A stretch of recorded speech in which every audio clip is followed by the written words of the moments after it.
Welcome to the Alex Salmond Show and to the second part of a feature on the influence of Scots on the United States of America.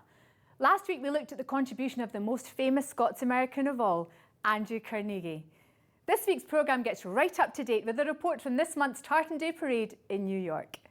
Alex also meets with modern-day Scots, including the lovely Howie Nicholsby of 21st Century Kilts and the fabulous Alan Linn from the very famous Norwood Club, both making their mark on the artistic life of the Big Apple. But first, to your messages, your tweets and your emails. First we hear from Eleanor, who says, brilliant interview with Gino Francesconi, looking forward to the rest. Well, Eleanor, he was a fabulous interview with a great passion for all things Carnegie. I certainly learnt so much from him. Then we hear from Arthur, who says, another fascinating show and interview, bravo. Here's a wee photo of my childhood library in Denniston. Only late in life did I learn it was there due to Andrew Carnegie. Scots of my generation were taught very little of our own national story. And Christopher responds by saying, used it also. My dad was the attendant there in his fine green uniform in the 1960s. What a lovely wee story. And finally from Hazel, who says, congratulations. Absolutely riveted by the interview in Carnegie, watching the recording in my pyjamas instead of getting on with my day. Can't be the only Scottish child told, do you think I'm Carnegie? When asking my mum for something. Legendary. Thank you. Now back to New York, where we find Alex joining in the fun in Times Square. This is the Alex Salmond Show, celebrating Scotland Week in New York City! Yay! The Tartan Day Parade, which takes place the nearest Saturday to the 6th of April, is one of the highlights of Scotland Week. Since its inception 20 years ago, celebratory events have spread throughout the United States and Canada. However, New York still commands the most colourful displays. Here they place a premium on big and brash. Most of the tartans on display at the parade are of a traditional variety, but there are modern Scottish designers who see kilts as a cool choice of wear, not just for a Sunday best.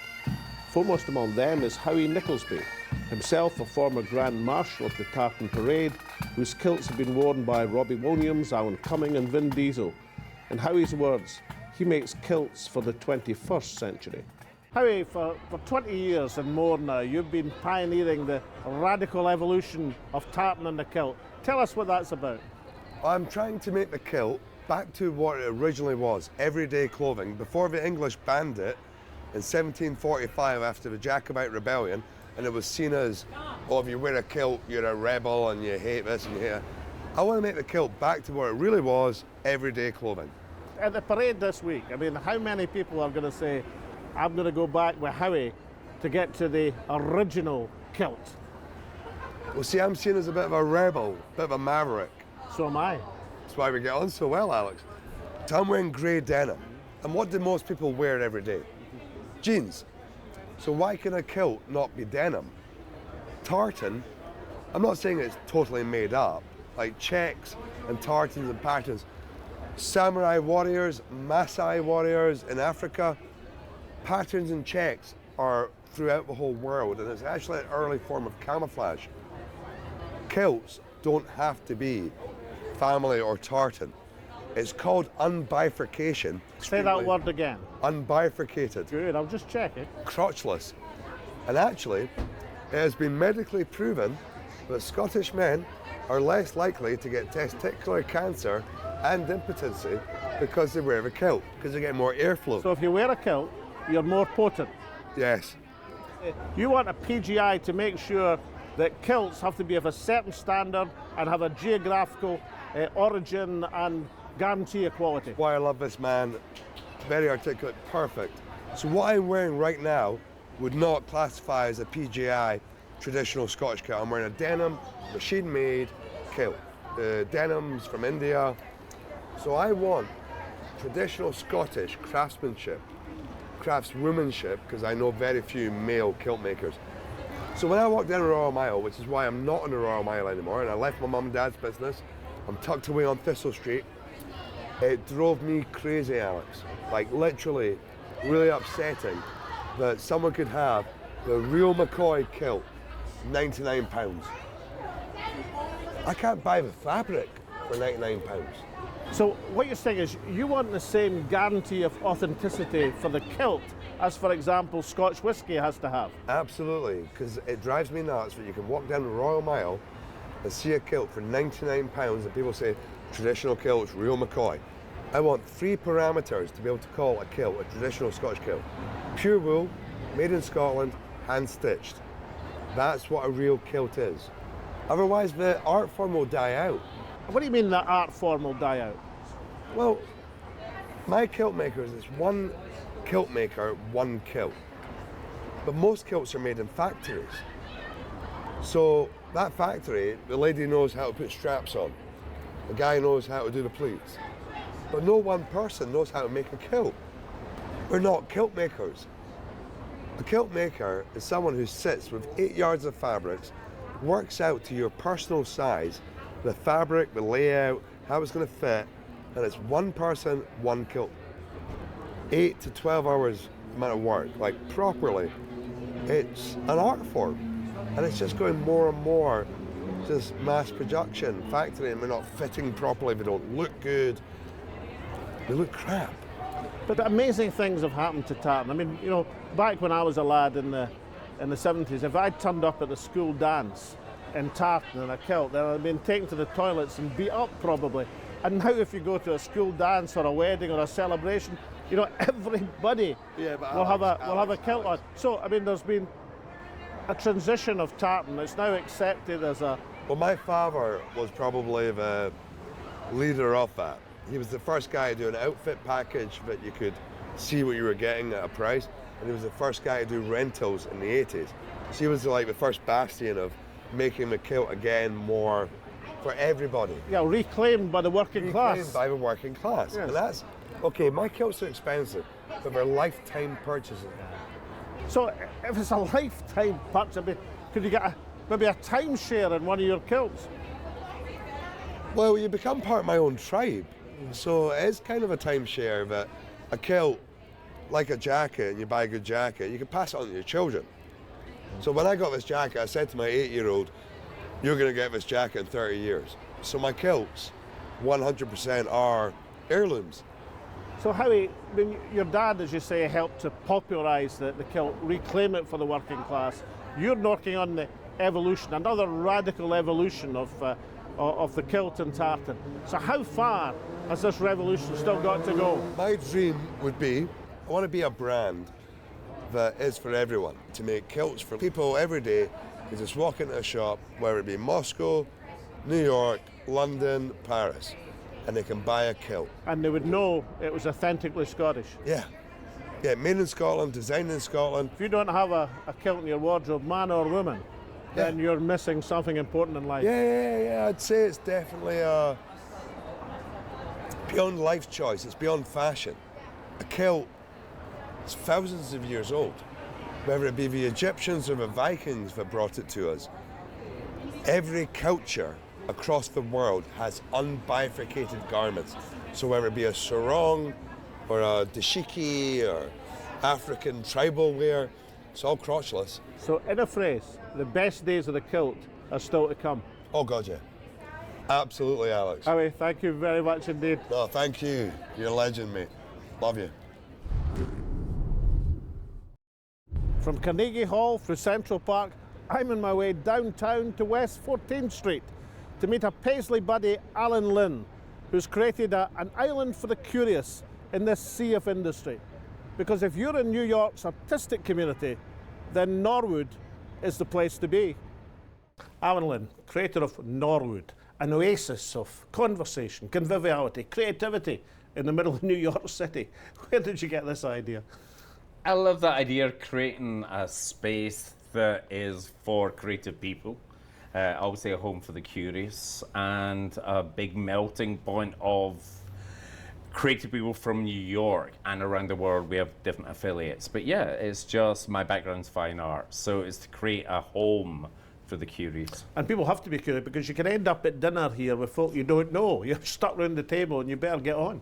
There's nothing nicer than being thrown into a situation where it's about you sitting next to someone and having a conversation. It emphasises, obviously, human interchange, face-to-face. Exactly. Are you some sort of antidote to the social media, a counter-revolution?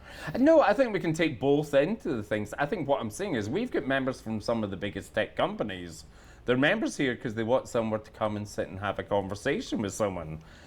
Both have to be embraced. We cannot be naive about technology, but there is the other thing of that we don't isolate communication, personal communication with people. And that's why you need a physical space. You need a big sofa. You need to sit there and look at someone's eyes and say, I hate you, or I love you, or whatever it is, or I'm falling in love with you. But right now, even like dating's all online, but you don't know, nobody knows the kismet of falling in love. The artistic community in New York and much, much wider afield rave about this place. But is it just a collection of artists? I don't mean just artists, but you know what I mean. Is it only? Is that no, really it's not just artists, because I mean I learnt a lot when I was at the Royal College of Art, and in the 80s, and the Saatchi brothers came in and bought art. You need to have commerce to be with art. You're naive if you don't. And I know so many great artists who are just not good at the financial side. That's not what they do. You need to have the people that know about money to make sure you can still carry on being an artist. The old days of the 19th century of living in a garret in France, lovely, but then they die. I mean, it's the whole thing is the people we admire, a lot of the time, like Van Gogh or different people, Sylvia Plath, tortured artists that we love, but they had a miserable time. You've got to accept both sides. But this is a very well adorned garret in New York. I mean, even for a Philistine like myself, I mean, I'm seeing some extraordinary. I mean, how much are the walls worth in this place? No idea. You've got some great artists. Yeah, we do some great artists, here. but there's a piece right up there that I found in the street, and it is the same composition as the Francis Bacon painting, but it was on the street. So the whole thing is, who knows what is good art? Now, I mean, even something as different and as original as this, you must have had some inspiration, another space, another club. You thought, I'd really like to do that in New York, and I'd like to do it better and special. No, is my answer. It was folly. It was stupidity. I took a leap of faith and came to New York and just didn't know what I was doing. I had a house in Hackney, I sold it.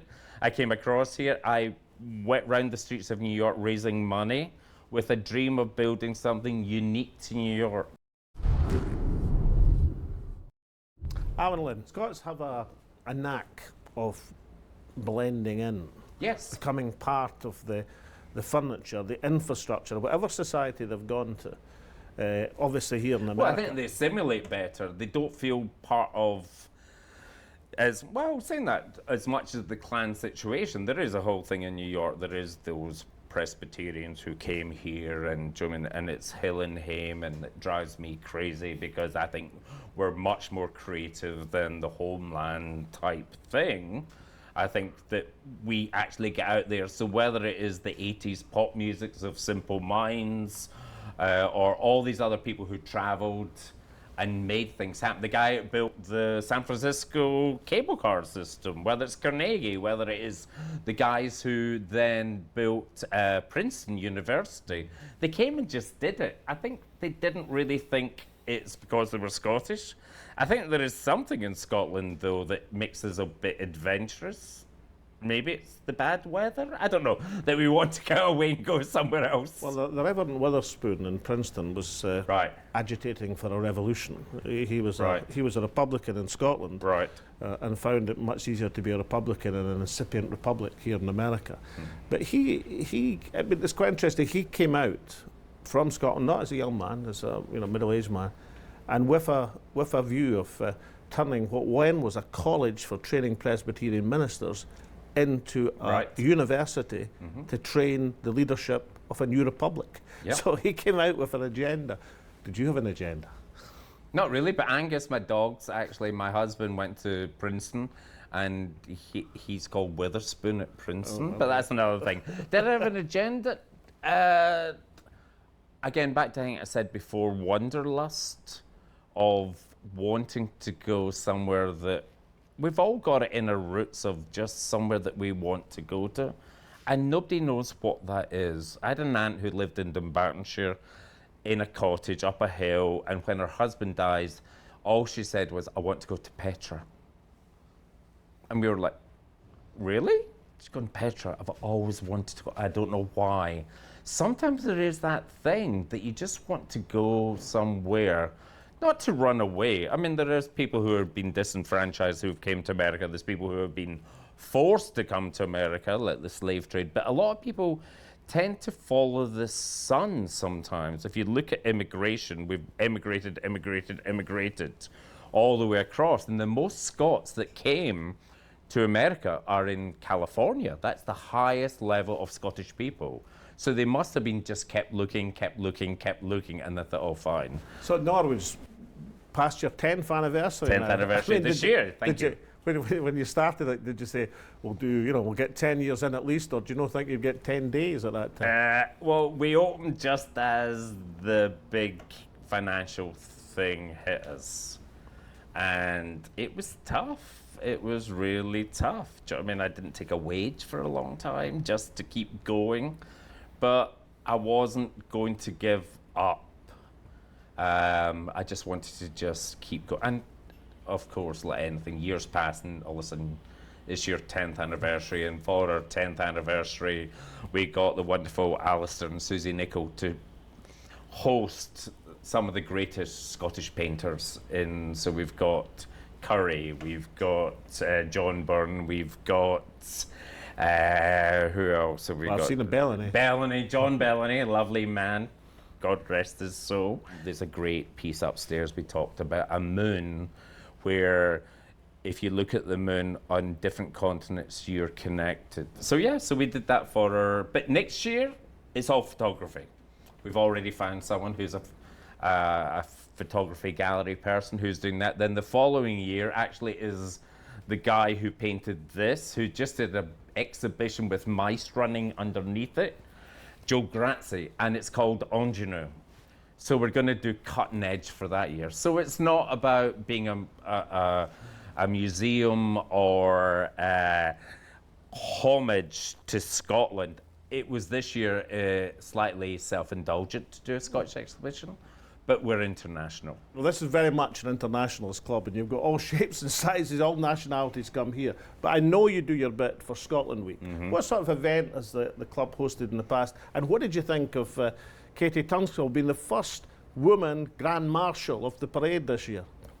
What took them so long? Do you know what I mean? Right now it is. I mean, with all what's happening in the world and the Me Too and all that, it is like women are just rising.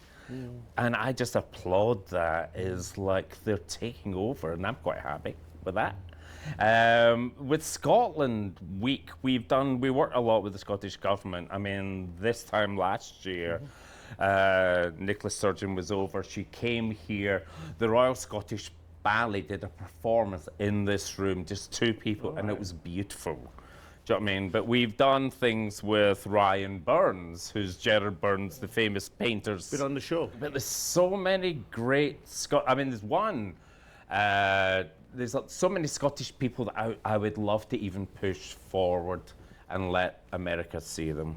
Do you know what I mean? Like, so whatever happens in Scotland Week, I just don't want Scotland Week again to be too retrospective. I want us to be forward and pushing sort of that creativity. And as we discussed before about how Scots tend to assimilate, but sometimes they're a wee bit shy about their ability. They're very quiet about that, and sometimes and a heart to create. Yes, exactly. This building itself is pretty special. I mean, even by New York standards, this is a quite interesting well, it's a landmark building. Is like we would have like English heritage, Scottish heritage. There's a plaque downstairs. It was built in 1845 to 47 by Andrew Norwood. This was the top end of the city. Our garden wall was farmland after that. Andrew Norwood built the house 30 foot wide, two houses next door. This area was also known as Little Spain, and Lorca used to write in the restaurant next door, which is the oldest Spanish restaurant in New York, La Nacional. So it has 14th Street's the widest street in Manhattan. Every single subway line goes through here. Klein and Jackson Pollock lived across the road. The guy invented the A's rib lived there. But at one end of the street was the Union, so that's why you have Union Square, sort of thing. And then at the other end was the port, so that was where all the prostitutes were, and then it became the transvestites in the 80s, and then the leather bar. So it's got this, and I think cities should have that dark and light and shade because it makes them more exciting. So much now has been homogenized and pushed down and not risky. And we've all been to that late night bar somewhere where you knock on the door and you go in and it's magical. And it's a real brigadoon of an experience. Once every 100 Once every 100 years. But that's why we've got no name on the door. There's no signage.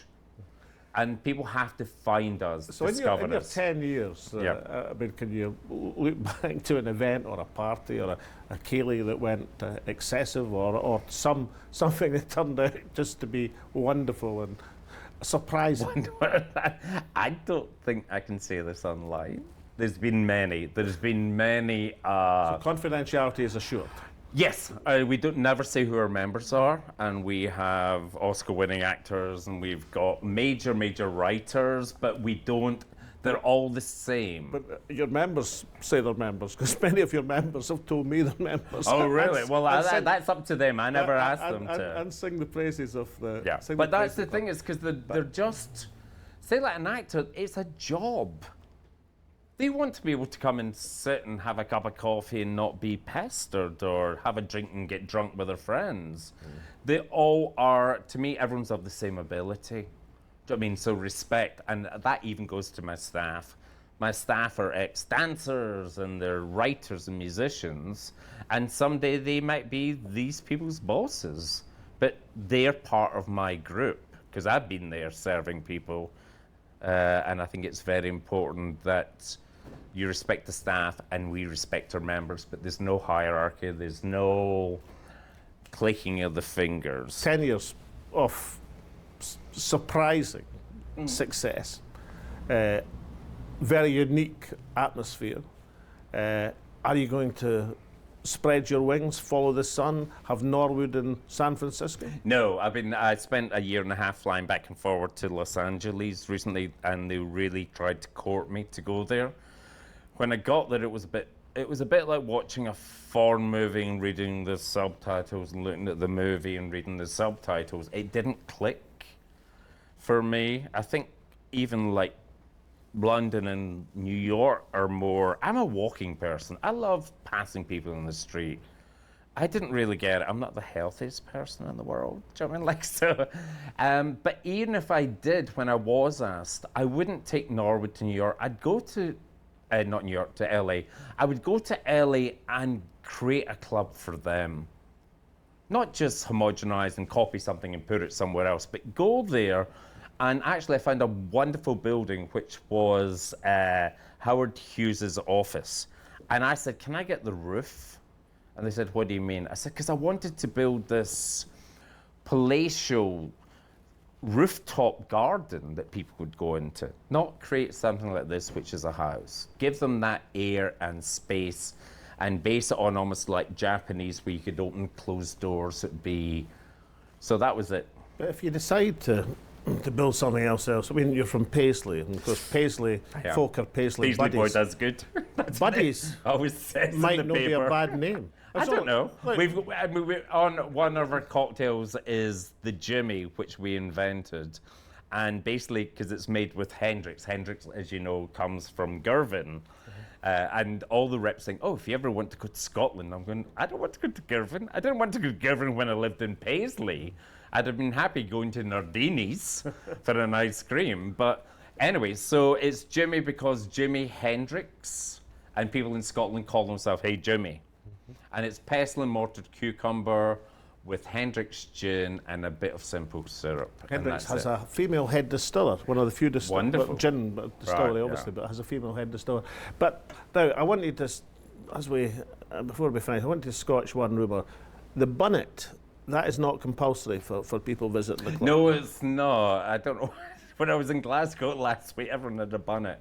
And then I realised it's probably because we're all at that age where our hair's going, and so we can still grow these bits. It disguises a multitude of sins. Exactly. So, yeah. So, and I don't know why. I've got a wonderful photo of my grandfather in the shipyard, and every single one of them was bonnets, wearing a bonnet like this. And when the ship was launched, the bonnets went up in the air. Right, and I've always wondered how you ever got your bonnet. But same at football matches, somebody scored a same goal. as like graduation as well, those things. But yeah, the trick is to go in with a cheap one and come out with a dear one, if you can.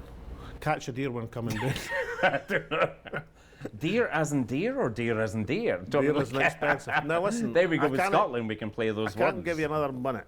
Oh. But what I can give you is the Alex Salmond Quaich for being on the Alex Salmond Show. I really appreciate that. Now you know the drill. So I don't have to tell you. It's the same in Paisley. You stick the whiskey in the Quaich and only your close friends. Thank you very much. Alan, thank you so much. Thank you. Thank you. Now Robert Burns, sitting here behind me in a plinth of Peterhead granite, was much impressed by the times of the decoration of Arbroath. Sealed on the 6th of April 1320, articulated not just Scotland's right to independence, but the idea that the community of the realm of Scotland should choose a king designed to defend their rights.